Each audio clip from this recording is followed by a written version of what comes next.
ඒ මිනිමෙරුම් නඩු විභාග කරන මහාධිකරණය විය. ඇල්පෙනෙත්තක් බිම වැටුණොත් ඇසෙන තරමේ නිශ්චලතාවයක් මුළු ශාලාව පුරා පැතිරී ඇත. හිසගෙස් මනාව නොපීරන ලද මුහුණ පුරා රැවුල වෙවී ඇති දිගු කලිසමක් සහ අත්කොට කමිසයකින් සැරසී සෙරප්පු දෙකක් පැළඳි පුද්ගලයෙක් උසාවියේ බලා සිටින්නන් අතර අසුන්ගෙන සිටියේය. ඔහු දෙස බැලූ සැනින් ඇතම් කෙනෙකුට පිස්සෙකුවේ සිටීමට තරම් හැකි තත්වයක ඔහු පසු වූයේය. එදිනට නියමිත මහාධිකරණයේ විමසුම් කාල සීමාව අවසන් විය. මිනිමරුමක් සම්බන්ධව චෝදනා ලබා සිටි විත්තිකරු බන්දරගාර නිලධාරියන් විසින් ආරක්ෂා සහිතව ගෙන යනු ලැබිණි. විනිශ්චයකාරතුමා සිය අසුනෙන් නැගිටීමට උත්සාහ දරනවත් සමගම හිසගෙස් මනාව නොපීරා රැවුල වවා සිටි පුද්ගලයා තම අසුනෙන් නැගිට කිසිදු විනයගරුකත්වයක් නැතිව ගමන් කළේය. ආරක්ෂක නිලධාරියන් විසින් ඔහුව අල්ලනු ලැබ උසාවියේ විත්ති කූඩුවට නංවනු ලැබීය. හාමුදුරුවනේ, කරුණා කරලා මගේ මේ නඩුව විභාග කරලා මට සැනසීමක් ලබා ගන්න පුළුවන් විදිහක් පෙන්වලා දෙන්න. මහාධිකරණයට කරන ලද නින්දාව නිසා යුසුම්මතා දඬුවම් ලැබිය යුතු වරදක් කළ බව දන්නේද? හාමුදුරුවනේ, මම මෙතනට ආවේ උසාවියට නින්දා කිරීමට නොවේ. මේ සාධාරණත්වයක් යුතු වන ස්ථානයක් බව මම හොඳින් දන්නවා. මෙන්න මේ අද්වොකාත් මහත්මයාට විරුද්ධව චෝදනාවක් ඉදිරිපත් කරන්නයි මම ආවේ. මට ඒ දේ ඉෂ්ට කරගන්න වෙන කිසිම මාර්ගයක් නැති නිසා තමයි මේ විදියට කෙරුවේ. තෝල්කය, මොහු සමග කතා කිරීමෙන් හෝ උසාවියට කළ නින්දාව ගැන දැනුම් කිරීමෙන් හෝ පළක් ඇතැයි සිතන්නට බෑ. මොහු මානසික රෝගියෙකුදයි සොලා බැලීම පිණිස වහාම පොලිස් ආරක්ෂා සහිතව මානසික වෛද්‍යවරයෙකු වෙත ගෙන ගොස් හෙට උදෑසන උසාවියේ වැඩ කටයුතු ආරම්භ වන අවස්ථාවේ ඒ රපෝර්තුව ඉදිරිපත් කළ යුතු බව මම නියෝග කරමි. එසේය උතුමාණෙනි. නෑ හාමුදුරුවනේ, මට පිස්සු නැහැ. මම මේ ආවේ මට නියමිත දඬුවම ලබා ගන්න. මම තමයි ආව මැරුවේ. මාව කොහෙවත් ගෙනියන්න එපා. ඔහුට කියාගත හැකි වූයේ එපමණකි. පසුදින මහාධිකරණය යළිත් රැස් විය. විනිශ්චයකාරතුමා මූලාසනයේ අසුන්ගෙන සිටියේය. සද්දෙනෙකුගෙන් යුත් ජූරි සභාවද නඩුව අසා දැක බලා ගැනීමට පැමිණ සිටි මහජන පිරිසක්ද උසාවිය තුල සංසුන්ව සිටියහ. පෙර දින උසාවියට නින්දා කිරීමේ වරදට ලෙස්ලි ගජවීර නම් ඒ තැනැත්තා විත්ති කූඩුවට නංවනු ලැබීය. තෝල්කයා විසින් ලෙස්ලි පිළිබඳව මානසික වෛද්‍ය රපෝර්තුව විනිසකාරතුමා වෙත ඉදිරිපත් කරනු ලැබිණි. ඔබතුමා විසින් ඊයේ මා වෙත එවන්නට යෙදුන ලෙස්ලි ගජවීර නැමැති පුද්ගලයා මීට මාස 3කට පමණ ඉහතදී සිදු වූ හේතුවක් උඩ දැන් මානසික වශයෙන් රෝගියෙකු ලෙස පසුවන බැව් මම සහතික කරමි. ඒ සමගම ඔහු පිළිබඳව පහත සඳහන් විස්තරයද ඔබතුමාට දන්වා ඇවි මම මා සතු යුතුකමක් බව විශ්වාස කරමි. සුනීතා, අපි ලබන සුමානේ සිරිපා දෙවඳින්න යමුද? මම නම් ආසයි. අවුරුදු 7කින් විතර ගියෙත් නැහැ. ඇයි ඒත් කියලා නැවැත්තුවේ? නෑ, ඉතින් කොහොමද යන්නේ? ඇඳගෙන යන්නයි කියලා හොඳ ඇඳුමකුත් නැහැනේ. අයියෝ, ඔයාට කවදාවත් මම කතා කරලා තියනවද ඒ වගේ ගමනක් යන්න ඇඳුම් මොනවත් ලෑස්ති කරලා නොදී? මම ඔයාට එහෙම දෙයක් කිව්වේ නෑ නේද ලෙස්ලි? මම කල්පනා කරුවේ දැන් එහෙම යනවා නම් ගමන් වියදම් වලටත් සෑහෙන මුදලක් ඕනේ කරන හින්දා ඇඳුම් මොනවත් ලෑස්ති කරගන්න එක අමාරු නේද කියලා. ඒ කතාව වලින් වැඩක් නැහැ. අද හවස වැඩ ඉවර වෙලා අපි ගිහින් ඔයාට හොඳ ඇඳුම් ටිකකුයි සෙරප්පුයි අනෙක් ඕන කරන දේවල් ටිකයි අරගමුකෝ. ඊට පස්සේ ඔයා කැමතිද මා එක්ක එන්න? ඇය කිසිවක් නොකීවා. මට සිනාවක් ඊට කැමැත්ත දැක්වුවාය. මේ ඇඳුම හොඳයි නේද? මම නම් ආසා ඔය ඇඳුමට වැඩි අර ලා නිල් පාට එකට. හොඳයි, ඔයා කැමති ඕනම එකක් තෝරගන්න. මට හොඳයි මේක. එහෙනම් දැන් හරිනේ. තව මොනවද ඕනේ කරන්නේ? දැනට නම් වෙන මොනවත් ඕනේ නැහැ. ඔයාට බොහොම ස්තුතියි ලෙස්ලි. මට මොනවටද ඔයා ස්තුති කරන්නේ? මගේ දුකේදී සැපේදී ඔයා මගේ ළඟ ඉන්න එක විතරයි මම ඔයාගෙන් බලාපොරොත්තු වෙන්නේ. ඇයි තමා අත තිබූ ඇඳුම් පාර්සලය ළමැදට තුරුළු කර ගනිමින් මද සිනාවක් පෑවාය. ඔවුන් සිරිපා දෙවන්දනාව සඳහා ගමන් කරමින් සිටියහ. හරි සීතලයි නේද? මේ පුළුන් කෑලි දෙකකට කුරුඳු තෙල් ටිකක් ගාලා කන් දෙක ඇතුළට දාගන්න. එතකොට තරම් සීතල දැනෙන්නේ නැහැ. දැන් නම් කකුල් දෙකත් හරියට රිදෙනවා. ඔයා මොනවද මේ සුවිනිතා කියන්නේ? හිත සන්තෝෂෙන් යමු. මේ ගමනින් අපේ පව් ඔක්කොම සමා වෙලා බාධක ඔක්කොම නැති වෙලා අපි දෙන්නට වාසනාවන්ත ජීවිතයකට එක් වෙන්න මඟ පෑදෙන්නයි කියලා ඉල්ලමු. එතකොට අපි දෙන්නට කවදාවත් වරදින්නේ නැහැ. ඒ විජේවීර කර්මාන්ත ආයතනයේ විය.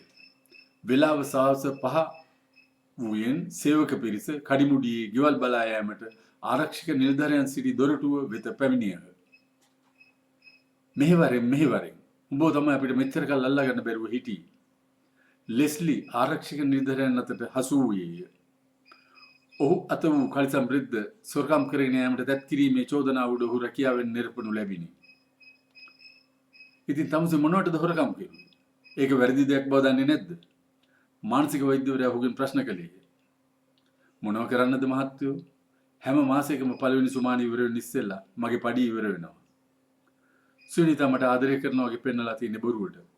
එයාට ඕන කරන හැම දෙයක්ම මගෙන් ඉල්ලා ගත්තා. ඉතින් ඒ ඔක්කොම අරන් දීලා ඉවර වුණාම මට අඩුතරමින් වැඩට යන්න ඉන්නවත් සල්ලි නැහැ. ඒ වෙලාවට මම වෙන මොනවා කරන්නද මහත්මෝ? ලේසියෙන්ම කරන්න පුළුවන් හොරගමක් කරනවා මිසක්. මට දැන් තේරෙනවා මම මේ වගේ වැරදි වලට වැටුනේ අර අපරාධකාර කෙල්ල නිසායි. ඉතින් ඒ රැකියාව අහිමුණාට පස්සේ තමයි මොනවද කළේ? මානසික වෛද්‍යවරයා ප්‍රශ්න කළේ. වෙන තැනක රස්සාව හොයාගන්න මම හුඟක් උත්සාහ කෙරුවා. දැන් 3-4කින්ම මට රස්සාවක් බාර ගන්න විජේවීර කර්මාන්ත ආයතනෙන් අස්වීමේ සහතික අරගෙන ඉන්නයි කියලා කිව්වා. ඒ නිසා ඒක රස්සාවකටවත් බැඳෙන්න මට බැරි වුණා. ඔහොම ඉන්නකොට දවසක් මට හිතුණා ගිහින් සුවිනත්තාව හමු වෙන්න ඕන කියලා. ඒ යනකොට මට ඉස්සෙල්ලම හම්බුනේ ජයලත්ව. ඉතින් කොහොමද ලෙස්ලි? හලෝ ජයලත්. ඔහෙ නිකන් ඉන්නවා මචං. වෙන රස්සාවක්වත් හරි ගියේ නැද්ද? තවම නැහැ. හැම පැත්තෙන්ම අස්වීමේ සාතික ඉල්ලනවා. වරින් යන්න තේ එකක් බොමු. ජයලත් ආරාධනා කළේ. තේ පානය කරමින් ඔහු කතාවට වැටුණා. ඉතින් දැන් මොනවද කරන්න යන්නේ? මට තේරෙන්නේ නැහැ මොනව කරන්නද කියලා. මට නම් හරි දුකයි උඹ ගැන. අර කෙල්ල නොවේ නම් උඹ හරි වාසනාවන්තයෙක්. එහෙම කියන්න එපා. මම අමාරුවට යා නිසා නොවේ. මගේ වරද නිසා. මචන් ලෙස්ලි මම කිව්වට තරහ වෙන්න එපා. උඹ තවම සුවිනිතා ගැන දන්නේ නැතුව ඇති. නමුත් මම මීට හුඟක් ඉස්සර ඉඳලා දන්නවා. ඒ කාලේ මම ඔබට ගැන කිව්වේ නැත්තේ මට හිතුණා ඒක මට අයිති වැඩක් නෙවෙයි කියලා. මොනවද උඹ යා ගැන දන්නේ? ලෙස්ලි උඹ හිතනවද සුවිනිතා උඹට ආදරය කරුවයි කියලා? මම දන්නවා ඒක ආදරය කළේ උඹෙන් ගරා ගන්න පුළුවන් තෑගි වලට විතරයි. ඒක වෙන්න බෑ මචං. මම දන්නවනේ එයා මට ආදරය කරන බව. ඒ උඹ හිතන හැටි. මේ වගේ උඹ හිතාගෙන හිටපු නිසා තමයි මම ඉස්සර මේ ගැන කිව්වේ නැත්තේ. උඹ තවමත් ඒක ගැන හීන මවනවද බං? දැන්වත් ඔය ගෑණිව අමතක කරලා දාලා මිනිහෙක් වෙන්න බලපන්. උඹ කියන කතාව මට තේරෙන්නේ නැහැ ජයලත්. මොකද යා වෙන කොල්ලෙක් එක්ක යාළු වෙලා දින්නේ. මම කිව්වට උඹ විශ්වාස කරන්නේ නැහැනේ. අදහවසට සේරුවිල බස් නැවතුමට ගිහින් බලපන්. හැබැයි උඹ නිකන් මෝඩ වැඩ එහෙම කරන්න එපා. ඔය හැමදේම අමතක කරලා හොඳ රස්සාවක් හොයාගන්න බලපන්. ලෙස්ලිගේ හිතට ඉවසා දරාගත නොහැකි වේදනාවක් ඇති විය. ඒක වෙන්න බෑ. සුනිතා මට කවදාවත් එහෙම කරන්නේ නැහැ. එදා සිරිපාදේ ගිහිල්ලා මාත් එක්ක ප්‍රාර්ථනා කරපු හැටියට එයා වෙනස් වෙයි කියලා මම නම් හීනකින්වත් හිතන්නේ නැහැ. ජයලත් බොරුවට කියන්නේ නැති. එයාගේ හිතේ සුනිතා එක්ක මොකක් හරි තරහක් තියනවද කවුද දන්නේ? ඒකට කමක් නැහැ. කොයි එකටත් මම අද ගැන ටිකක් හොයලා බලන්න ඕනේ. ලෙස්ලි කල්පනා කරන්න වූයේ. ඔහු එදින සවස බොහෝ වේලාවක් බස් නැවතුම්පලේ රැඳී සිටි. නමුදු සුනිතා නොපැමිණි ආය. කොහේ යන්නද? මිතුරකු ලාල් ලෙස්ලිගෙන් විමසුවේ. කොහෙවත් යන්න නොවේ. මම මේ යාළුවෙක් කෙනකල් බලාගෙන ඉන්නවා. කවුද? සුනිතාද? ඔහුගේ ඇසින්ෙන් ලෙස්ලි ප්‍රශ්නයකට මැදිව්වේ. ඇයි උඹ එහෙම ඇහුවේ? නෑ මම හිතුවා තවමත් උඹ ඒකට රැවටිලා ඉන්නවා කියලා. සුනිතා හමුවී තීරණ ගත යුතුයි ඔහුට සිතිනි. තවමත් ඇය නොපැමිණි ආය. හේ පෙරලා පියමැන්නේ හිට උදෑසන ඇය හමුවී යම්කිසි තීරණයකට එළඹීමේ අදහසිනි. ඇයගේ නිවස පිහිටියේ බස් දිවෙන මාර්ගයේ සිට සැතපුම් කාලක් පමණ දුරිනි. වාහනයක් ගෙන යා නොහැකි අඩිපාරක් එම නිවස දක්වා විය. මහමග සිට නිවස දක්වා යන අතරමඟදී ගෙවල් 7-8කට වඩා දක්නට නොවීය. පසුදින උදෑසන හැමුවීමේ බලාපොරොත්තුවෙන් ඔහු එම අඩිපාරේ ඉඳහිට යන්නට නොපෙනෙන ලෙස ගස්වලට මුවා වී සිටියේ. සුනීතා. අම්මේ මම බය වෙච්ච තරමක්. ඇය තිගැස්සෙමින් පැවසුවාය. මම ඔයාව හමු වෙන්න කියලා කීප සැරයක් ආවා. ඒත් හමුුනේ නැති හින්දා තමයි උදේ පාන්දරින්ම ආවේ. ඉතින් දැන් මොනවද කරන්නේ? තාම මොනවත් නැහැ. ඇයි මට ඔයා නිකමටවත් ලියුමක් ලියන්නේ නැත්තේ? මට ආරංචි වුණා ඔයාට හොඳ රස්සාවක් ලැබිලා කොහෙද මඩකල්පුව පැත්තේ ගියයි කියලා. මොන බොරුද? ලෙස්ලි තම සිතේ පවතින අවිශ්වාසය ගැන ඇයගෙන් විමසන්නට මගක් සොයමින් කල්පනා කරන්නට වූයේ. ඇත්තද සුනිතා ඔයා වෙන කෙනෙක් එක්ක යාළු වෙලා ඉන්නවයි කියන්නේ? වටපිස්සුදානේ? මට ඇත්ත කියන්න සුනිතා. මම මෙච්චර කාලයක් ආදරය කිරුවේ ඔයාට විතරයි. මින් මතරත් ආදරය කරන්න ඔයාට විතරයි. ඔයා හීනකින්වත් මගේ වෙනස් වෙලා යන්නේ නැහැයි කියලා මට පොරොන්දු වෙන්න. ඔහු බැගෑපත් වූයේ. අනේ ඇත්තට ඔයාට කවුද මේ බොරු කිව්වේ? මට කීප දෙනෙක්ම කිව්වා ඔයා හැමදාම සේරුවිල බස් නැවතුමේ එක්කෙනෙක් එක්ක කතා කර කර ඉන්නවලු. ඒ මගේ අයියා කෙනෙක්. ඇයි ඔයා එක එක කියන දේවල් විශ්වාස කරන්නේ? මට පිරිමෙක් එක්කලා කතා කර කර ඉන්නවත් නිදහසක් නැද්ද? ඇයි සුනිතා ඔයා මගෙන් එහෙම අහන්නේ? මම ඔයාට කොයිතරම් ආදරය කළාද කියලා ඔයා දන්නව නේද? ඔය දේවල් පැත්තකට දාලා වෙන දෙයක් ගැන කතා කරන්න ලෙස්ලි. ඔයත් එක්ක කතා කරන්න ගියාම නැති ප්‍රශ්න නැති වෙන්නේ. ඔයාට මතකද අපි සිරිපා වඳින්න ගිහින් හිතාගත්ත දේවල්? ඉතින් ඔයා මට දැන් මොනව කරන්නද කියන්නේ? මට වෙන කිසිම කෙනෙක් එක්ක කතා කරන්න එපා කියලාද කියන්නේ? ඔයා මා ගැන මෙච්චර දුරට දැනගෙන මේ වගේ අහනවා නම් මම ඔයාට කරපු වැරද්ද මොකක්ද කියලා කියන්න සුනීතා. මම ඔයාට වැරදි දෙයක් කිව්වේ නෑනේ. ඇයි ඔයා එක එකගේ වචන විශ්වාස කරලා මගෙන් ප්‍රශ්න අහන්නේ? හොඳයි මින් පස්සේ මම මේ වගේ දේවල් අහන්නේ නෑ සුනීතා. ඔයාට මගෙන් වරදක් වුණා නම් මට සමා වෙන්න. ඇගෙන් සමුගත් ඔහු සිදූ සියල්ල ගැන මෙනෙහි කරන්නට වූයේ. කුමක් විශ්වාස කරන්නට දැයි හි කල්පනා කරන්නට වූයේ. තමා කිසිවක් දැසින් නොදැක තීරණයක් ගැනීම වැරදි බව කල්පනා කළ හිතෙම සවස් භාගයේ බස් නැවතුම් පොළ කරා එළඹියේ. ඔහුට ජයලත් මුණ ගැසුණි. කොහෙද යන්නේ? මම සුනිතා හමු වෙන්න කියලා ආවේ. ඇත්තටම ලෙස්ලි උඹට පිස්සුද? මේ ලෝකෙ වෙන කෙල්ලෝ නැද්ද? ඒක නිසා උඹ මෙතරම් කරදරයකට වැටිලා තවත් ඒ පස්සෙන්ම යනවා. නෑ මචං අද මම මේ ගැන හරි තීරණයක් අරගෙන යන්න ආවේ. බලපන් අර සුදු කමිසය දුඹුරු පාට කලිසමයි ඇඳගෙන කතා කර කර ඉන්නේ. එයා තමයි දැන් යාළු වෙලා ඉන්නේ.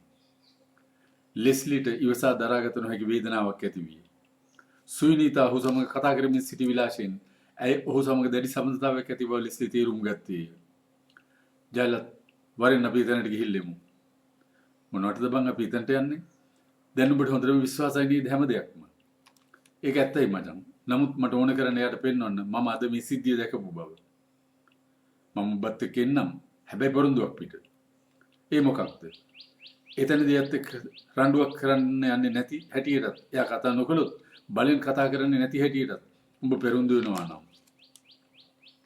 හරි මම පොරොන්දු වෙන්නම්. ලෙස්ලි ජයලත් සමග සේරුවිල බස් නැවතුම් කරා පිය නැගුවේ. හදිසිය උන් දෙදෙනා වෙත නෙත්හෙළු සුනිතා තැතිගත්තා. මද වේලාවක් කිසිවක් කරගත නොහැකිව ලෙස්ලිගේ දැස දෙස බලා වුණාය. දැස ඉවතට හරවාගත් ඇය නැවත ඔවුන් දෙස නොබලාම සිටියාය. ලෙස්ලිගේ වේදනාව කෙමෙන් කෙමෙන් කෝපෙට හැරෙන්නට පටන් ගත්ම ඒ තේරුම්ගත් ජයලත් ඔහු කැටුව වෙනසක් බලා පිය නැගුවේ. දැන් ඉතින් ඕවා ඔක්කොම අමතක කරපන්. මේ ලෝකේ උණතරම් කෙල්ලෝ ඉන්නවා බං. අද කවුරු ආදරය ගැන කතා කරුවොත් හැම ගෑණියෙක්ම සල්ලි වලට වහල් වෙනවා. ඉතින් මොනවටද උඹ ඒක ගැන හිතන්නේ? හොඳ රස්සාවක් හොයාගත්තට පස්සේ ඒව අමාරුවට නෙවෙයි බං. ඒ වගේ ආදරයක් කරපු එකකට විතරයි මම විඳින වේදනාව හඳුනා ගන්නට පුළුවන් වෙන්නේ. මම දන්නවා ඔබ වේදනාව විඳින බව. ඉතින් ඔබ දැන් වෙන මොනවද කරන්න යන්නේ පහුගිය දේවල් වලට? එදින රාත්‍රී ලෙස්ලි ඉඳා ගැනීමට උත්සාහ කළ නමුත් ඔහුට සුනිතා පිළිබඳ සිතුවිලි වේදනා දෙන්නට විය. තමා ඇය සමග සිරිපා වැඳීමට ගොස් හද තුල රඳවාගත් බලාපොරොත්තු සියල්ල සමසිත තුල පමණක් රජයන්නේ නොවේදයි ඔහු කල්පනා කරන්නට වූයේය. අනේ මගේ අම්මයි නංගි මගේ කිසිම සැලකිල්ලක් ලැබුවේ නැහැ. ඒ වුණත් මම ගෙදර ගියොත් ඒ දෙන්නා මාව එලවලා දාන්නේ නැහැ. එයාට පුළුවන් හැටියට මට ආදරෙන් සලකනවා. ඒත් මගෙන් මෙතරම් සැලකිලි ලැබපු මගේ හිත සම්පූර්ණයෙන් වෙනස් කරලා ගත්ත සුනිතා මට මොනවද කළේ? මම හැම දෙයක්ම කෙරුවේ ඔයා වෙනුවෙන් නේද? ඉතින් ඇයි මට මේ වගේ වේදනාවක් දුන්නේ? මම ඔයාගෙන් ප්‍රාර්ථනා කරුවේ මගේ මුළු ජීවිත කාලයටම මගේ හදවත සනසන ආදරයක් විතරයි. ඔයා මම මේ බලාපොරොත්තු වුණු අමරණීය ආදරය හැර මේ ලෝකේ මුදල් වලින් ලබා ගන්න බැරි ආදරයට විරුද්ධ හැම දෙයක්ම දුන්නයි කියලා මට හිතෙනවා. ওই දේවල් අමතක කරලා වෙන දෙයක් ගැන කතා කරන්න ලෙස්ලි. ඔයා එක්ක කතා කරන්න ගියාම නැති ප්‍රශ්න නැති වෙන්නේ. ඇයි පැවසු හැටි හොට සීපත් වී. අනේ මා එක්ක සමතකමක් ඇති කරන්න ඉස්සෙල්ලා මට මේ දේවල් කිව්වා නම් මට මේ වගේ සිද්ධ වෙන්නේ නැහැ නේද? එයා මගෙන් පුළුවන් හැම දෙයක්ම අරගෙන මාව තනි කෙරුවා. මට සැනසෙල්ලෙන් නිදා ගන්නවත් විදිහක් නැහැ. අයියෝ මම මේ මොන පාපයක්ද කරගත්තේ? සුනිතා උඹට මම අද විතරයි කල් දෙන්නේ. ඊයේ උදේ මම හමු වුණාම මගෙන් ඇහුවා නේද ඇයි එක එකාගේ වචන විශ්වාස කරන්නේ කියලා. දැන් මට හැම දෙයක්ම සාතිකයි. ඇයි උඹ මට ඒ වගේ බොරු කිව්වේ? මම මුලා කෙරුවේ ඇයි? මගෙන් හැම දෙයක්ම අරගෙන මගෙන් පලිගත්තට මම උඹෙන් හෙට උත්තර ගන්නම්. අද උදේ ආවා වගේ හෙට උදේ පාන්දරින්ම මම එනවා. හැබැයි ඒ ඉන්නේ මීට ඉස්සර කවදාවත් ආපු විදිහට නෙවෙයි. මගේ හිතේ සැනසීම නැති කලේ උඹයි. වෙන කවුරුවත් නෙවෙයි. ඒ නැති වුණු සැනසීම මම උඹෙන් ගන්නම්. ලෙස්ලි සෑමතටම කල්පනා කරන්නට වූයේ. මුළු රැය පුරාම නිදිලේ වීමට අසමත් වූ ඔහු කෝපෙන් නැගිට තම ඇඳයට සංගවා තිබූ කිනිස්ස එළියට ඇදගත්තේ. සුනිතා මම ඔබට වරදක් කරන්න එනවා නම් මට සමාවෙන්න. නමුත් මීට වැඩි මට කරන්න දෙයක් නැහැ. උඹ මාව මුලා කළේ නැතිනම් අද මම මේ වගේ තීරණයක් ගන්නෙ නැහැ. හැබැයි හෙට උදෙත් මම ඔබට එක අවස්ථාවක් දෙනවා. ඒ අවස්ථාවෙන් ඔබට ජය ගන්න පුළුවන් නම් ජය ගනි. නමුත් මම හිතන්නේ නැහැ ඔබ ආයෙ මාත් කතා කරයි කියලා. මගේ වේදනාව හඳුනගත්තොත් ඔබ මගේ මේ කිනිස්සෙන් කිසිම වේදනාවක් විඳින්නේ නැති වෙයි. මෙතුවක්කල් මම හැම දෙයකටම මුල්ුණේ උඹයි. ඒ වගේම මගේ වාසනාව නැති කළේ උඹයි. මම හෙට උදේ ගන්න තීරණයත් විසඳන්න උඹටම බාර දෙන්නම්. කුමක් කරන්නදැයි දෙගිඩියාවෙන් උදෑසන ලෙස්ලි ඇය එන පාළු පෙරමග රැක බලා සිටියේ. සුනිතා මම අදාවේ තීරණයක් අරගෙනම යන්න. මම ඔයාට එකක් කියන්නම් ලෙස්ලි. මට නිකන් කරදර නොකර යන්න. ඔයා කැමති නම් අපි යාළුවෝ වගේ ආශ්‍රය කරමු. හැබැයි මගේ නිදහස නැති කරන්න විතරක් එන්න එපා. ඔබ මේ ගැන මට ඉස්සර කිව්වේ නැත්තේ ඇයි? මගේ හැම දෙයක්ම සූරාගෙන කන කල මේ ගැන කියන්න මතකුනේ නෑ නේද? මට නිකන් බනින්න එපා. මම මොනවත් කළේ නෑ. ඔබ මොනවා කළත් කතා කරන්න නම් හොඳට දන්නවා. ඊ හවස වැඩේටලා යනකොට කතා කර කර හිටියේ කාත් එක්කද? මම කිව්වා නේද මීට ඉස්සෙල්ලා මගේ නිදහස නැති කරන්න එන්න එපා කියලා. මගේ රස්සාවක් නැති වුණු නිසා තමයි. ඔබ රස්සාව නැති කරගත්ත ඔබේ හොරකම හින්දානේ. ඒක මගේ වැරද්දක් වෙන්නේ කොහොමද? ඔහු සංගවා තබාගෙන හුන් කිරිස් එළියට ඇදගත්තේ. උඹට මම මීටත් වැඩිය කල් දෙන්නේ නැහැ. කෑ ගැහුවොත් මරනවා. ඇයි බීපත් වෙන ශබ්ද වුණාය. යම් කිසියෙක් පැමිණෙන්නක් මේ ශබ්දයක් ඇසෙන්නට වූයෙන් ලෙස්ලි අඩිපාරේ එහා මෙහා හොඳින් බලන්නට වූයේ. නමුත් කිසිවෙකුත් නැත. ඇය ඔහුගෙන් මිදී දිව යන්නට උත්සාහ දරුවාය. නමුත් ඊට අපොහොසත් වූ ඇය ඔහු සමග පොරබදන්නට වූවාය. ඇය ඔහු සමග පොරබදද්දී ඔහුගේ කමිස සාක්කුවේ තිබූ පෑන බිමට වැටුණු බව හේ නොදත්තේ. තම කිනිසේ උපකාරය නැගේ මුළු ශරීරයෙන්ම අප්‍රාණික කළ ඔහු යළිත් වටපිට වැළුවේ. කිසිවෙකුත් පෙනෙන්නට නොවූයෙන් සැනසුමක් හෙළු ඔහු ලේ වැගිරුණු කිනිස්ස ඇගේ අත්බෑගය තුළට දමා ඒද රැගෙන ඒ සැනින් නිවස බලා පිය නැගුවේ. සිය මවද නැගණියද මේ කිසිවක් ගැන නොදත්ත. ලෙස්ලිගේ කිසිදු වෙනසකට ඔවුනට තෝරාගත හැකි නොවී. නමුත් ඔහුගේ වැඩිමල් සොයුරු ලයනල් යම්කිසි වෙනසක් දුටුවේ.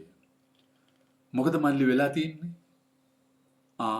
යනුවෙන් ශබ්දයක් කර කල්පනාලුවින් මිදුණු ලෙස්ලි බීපත් වූවකුමෙන් වැඩිමල් සොයුරා දෙස බැලුවේය. මොනවද උනේ?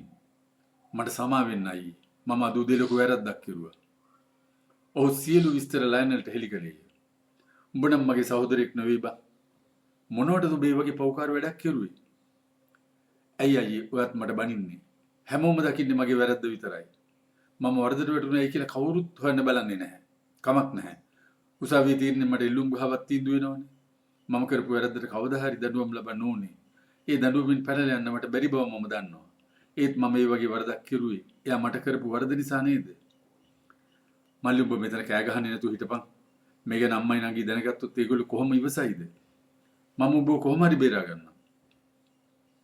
අයියා හිතනවද ඔයාට මාව බේර ගන්න පුළුවන් කියලා? මම මේ ඉඩම උගස් දීලා හරි උඹව බේර ගන්නම්. ඉස්සෙල්ලා මට කියපන් උඹ අවිශ්වාස කරන්න කාට හරි ඉඩ තියෙනවද? මම කිසිම දෙයක් නොකිව්වොත් මම හිතනවා කාටවත් ඔප්පු කරන්න බැරි විදියට සිද්ධ වුණේ කියලා. උඹට සහතිකද උඹට අයිති කිසිම දෙයක් එතන වැටුනේ නැහැ කියලා? මට අවිශ්වාසයි අයියා මට දීපු පෑන එතන වැටෙන්නේ නැති කියලා. ඒක මම උඹට දීපු පෑන බව හොඳට මතකද? ඔව් සහතිකයි. පසුදා උදෑසනම ලයිනල් තම සොහොයුරාගේ කරුණ සම්බන්ධව අද්වොකාත් සූරසේකර හමුවට ගොස් ඔහු බේරාගත හැකි මඟ සොයා බැලුවේ. ලෙස්ලි එයා එක්ක සම්බන්ධයක් තිබුණු බව ඔප්පු කරන තමා ළඟ එයා ඔප්පු ලියුම් තියනවාද? එහෙමයි මහත්මයා. ඒවා ඔක්කොම ප්‍රොසෙස්මෙන් තියාගන්න. එතන ඒ පෑන වැටුණා නම් පැමිණිල්ලේ සාක්ෂියට තියෙන්නේ ඒ පෑන විතරයි. ලයිනල්ගේ පෑනයි තමාතේ තිබුණු පෑනයි එකම විදිහේ බව සහතිකයි නේද? ඔව් හරියට මේ වගේමයි. එහෙනම් මේ ලයිනල්ගේ පෑන තමාතේ තියාගන්න. පොලිසියෙන් මේ හමුුණු පෑන කාගේද කියලා ඇහුවොත් කියන්න. තමා ඇය එක්ක හිටපු අවස්ථාවකදී තෑගි දීපු එකක් කියා. ඇය මරණු වගක් හෝ තමා ඇයගේ මරණය ගැන දන්නා බව හඟවන්නේ නැතුව පොලිසියට උත්තර දෙන්න හොඳින් මතක තියාගන්න. මේ බෑග් එක අරගෙන ආපු නිසාම ලෙස්ලිව බේර ගන්න පුළුවන්. ලෙස්ලි විසින් රැගෙන යන ලද සුනිතා සතු බෑගේ ඇගේ දිනපොතද එමිල් නැමැති අලුත් පෙම්වතාගෙන් ලද ලිපි 4ක්ද එදින සවස් භාගයේ ඔහුට දීම සඳහා ලියන ලද පෙම්හසුනක්ද අන්තර්ගතව තිබුණි. සිය අලුත් පෙම්වතාට ලියා තිබූ හසුනේ මෙතෙක් තමා ඔහුට නොකීවද ලෙස්ලි ගජවීරගෙන් තමාට කිසියම් කරදරයක් ඇතිවීමට ඉඩ ඇති බවට ඇය ඉඟි කර තිබුණි. ලෙස්ලි පිළිබඳව සැකකටයුතු කිසිවක් ඇය මෙතෙක් ලියා හෝ පවසා නැති බව එම ලිපිය අනුව සූරසේකර අධිකාරිවරයා සහතික කළේය. කොහොම වුණත් ලෙස්ලි කිසි දෙයකට බය වෙන්න එපා.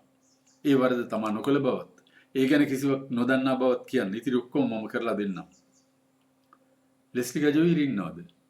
ඔව් ඉන්නවා. සියම පොලිස් නිලධාරියාට පිළිතුරු දුන්නා අය.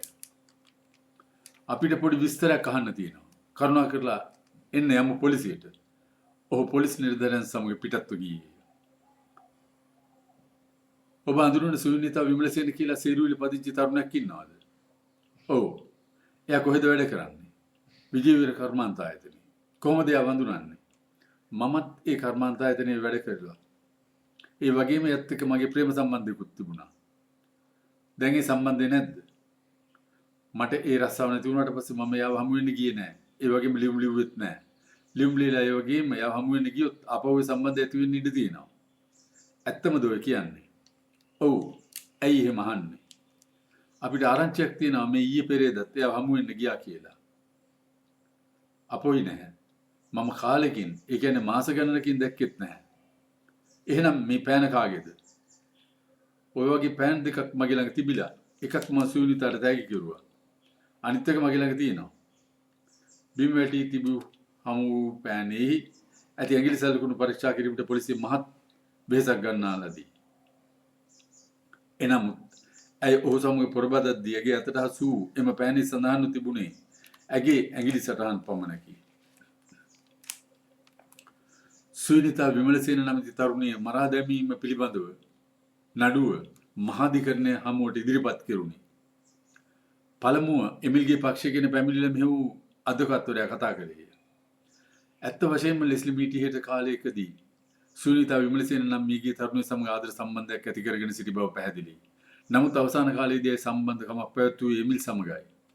මේකට හේතුව වෙන්න ඕනේ සාතික වශයෙන්ම ලෙස්ලි විජේවීර කර්මාන්තායතනයෙන් සොරකම් කිරීමේ වරදට ඔහුට රැකියාව හිමි වීමයි.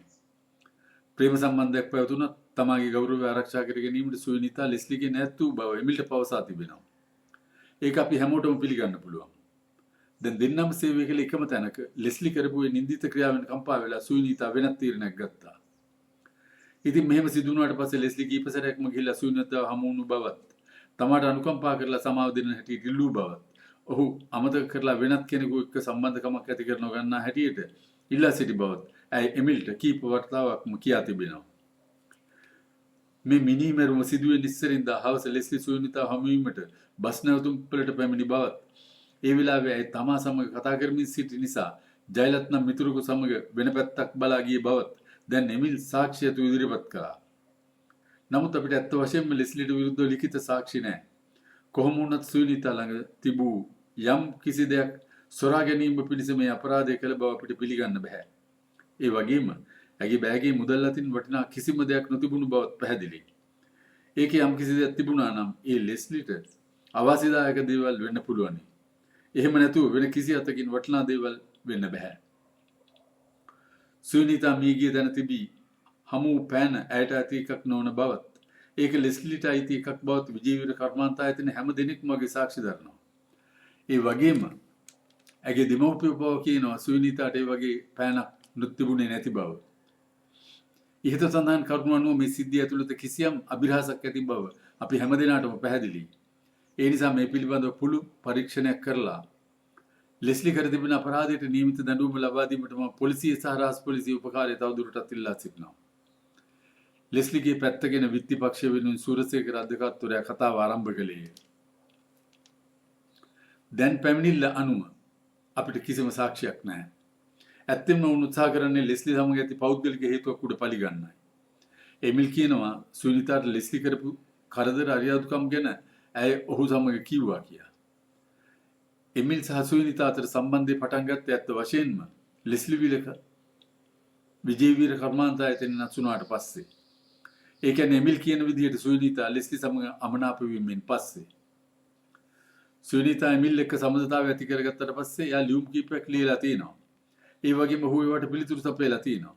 නමුත් සුනිතා ලියපු එක ලියුමකවත් ලෙස්ලි ගැන කිසිම සඳහනක් කරලා නැත්තේ ඇයි?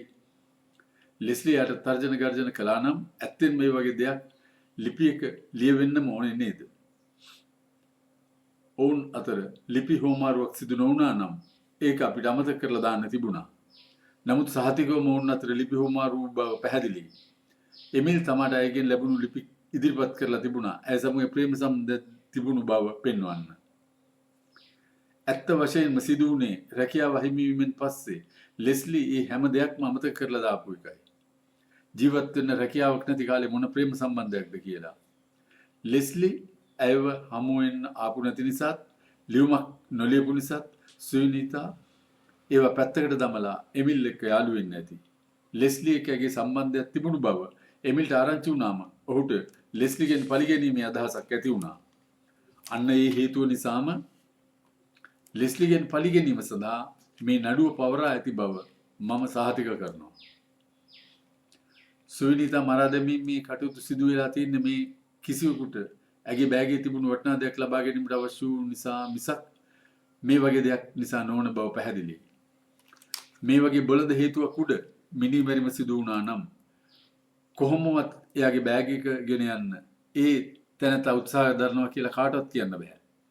එහෙමනම් මේක හොඳ සංවිධානයක් ඇතුව කෙරෙන්න ඕනේ වැඩක්. එහෙම සංවිධානයක්වත්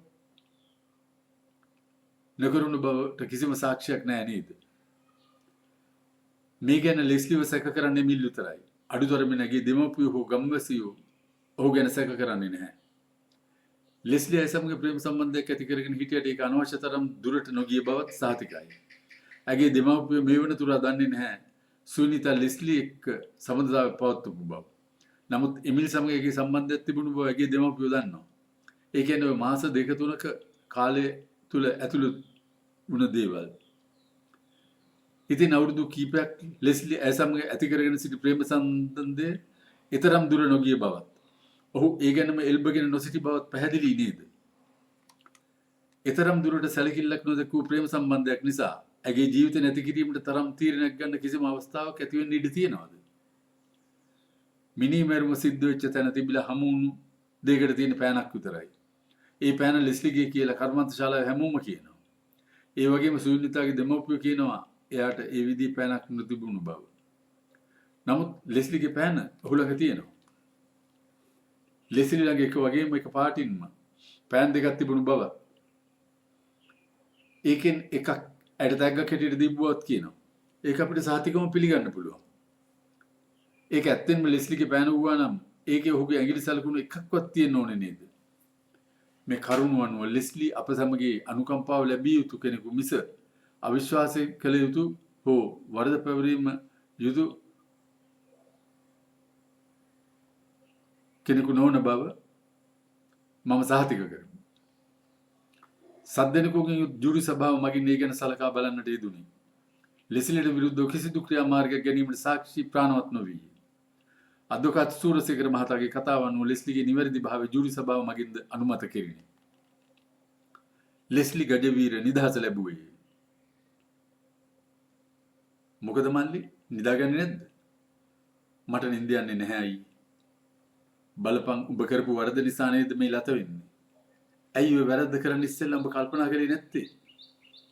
ඒ වරද කරන්න ඉස්සෙල්ලත් මම මේ වගේම කරයක් දුක් විඳා මට හොඳට මතකයි. ඒ දුකෙන් මිදෙන්න කියලා හිතාගෙන ගත්ත තීරණ වැරදි නිසා තමයි මේ දුකට වැටුනේ. දැන් මෙතන කෑ ගහන්නේ නැතුව නිදාගනි. අයියේ මට තේරෙන්නේ නැහැ මොනව කරන්නද කියලා. මට මොනවද ඕනේ කියලා හිතෙනවා. පපුව ඇතුලේ ගින්දරක්පත් වෙනවා වගේ. දැන් උඹ මට මොනව කරන්න කියලාද කියන්නේ? උඹ වෙනුවෙන් කරන්න පුළුවන් උසස්ම දේ තමයි මම කෙරුවේ. අයියේ අර අද්වොකාත්තුමා මම කිසිම වරදක් නැති බව ඔප්පු කරලා මාව බේරගත්තා වගේ මගේ මේ හිතේ තියෙන ගින්දරෙන් මාව බේරගන්න පුළුවන් කෙනෙකු හොයලා දෙන්න. ඔයාලට බැරිද අයියේ? උඹට හැම දෙයක් ගැනම කල්පනා කරන්න තිබුණ ඉස්සර ඔවා සිද්ධ වෙන්න ඉස්සෙල්ලා උඹ ඉගෙන ගත්තේ නැද්ද මිනිහෙක් තමා හා සමානම අයිතිවාසිකම් තියෙන තව මිනිහෙකු මරා දැම්මොත් ඒ මිනිස්ලේ මිනු මරුවට විරුද්ධව පරිගහනවා කියලා. අනේ මගේ අයියා මගේ හිතේ දුකන් නිවන්න ඉවසන්න මට බෑ. මොකක් හරි සැනසෙන්න ක්‍රමයක් මට කියලා දෙන්න. ලයනල් තම සොහොයුරාගේ වේදනාව තේරුම් ගත්තේ මදක් කල්පනා කරන්නට වූයේ. ඇයි අයියේ මාව මට නියමිත දඬුවමින් බේරගත්තේ? ඒ දඬුවම මම සන්තෝෂෙන් බාරගත්තා නම් මට හිතෙනවා මම මේ වේදනාව විඳින්න ඕනේ නැහැයි කියලා. මට වෙන මොනවත් එපායි. අන්නේ මට ලැබෙන්න නියම දඬුවම ඉල්ලලා දෙන්න. මානසික වෛද්‍ය රපෝර්තුව කියව බැලූ විනිශ්චයකාරතුමා ලෙස්ලි ගජවීරගේ මානසික තත්ත්වය අනුව මහාධිකරණයට කළ නින්දාව පිළිබඳ වරදට සමාවදානය කළේ. එපා හාමුදුරනේ මට සමාව දෙන්න එපා. මම මෙහෙම හිටියට මිනිමරුයි. ඔබතුමා මට සමාව දුන්නට මට බෑ ඒ සමාව භුක්ති විඳින්න. මම කරපු වරදට දඬුවම් දෙන්න. තමා කුමනාකාර තීරණයක් ගත යුතුදයි කල්පනා කරන්නට වූ විනිශ්චයකාරතුමා වර එක සූරසේකර අද්වොකාත්වරයා දෙසද වර එක ජූරි සභාව දෙසද වර එක ලෙස්ලි ගජවීර දෙසද බලන්නට වූයේය.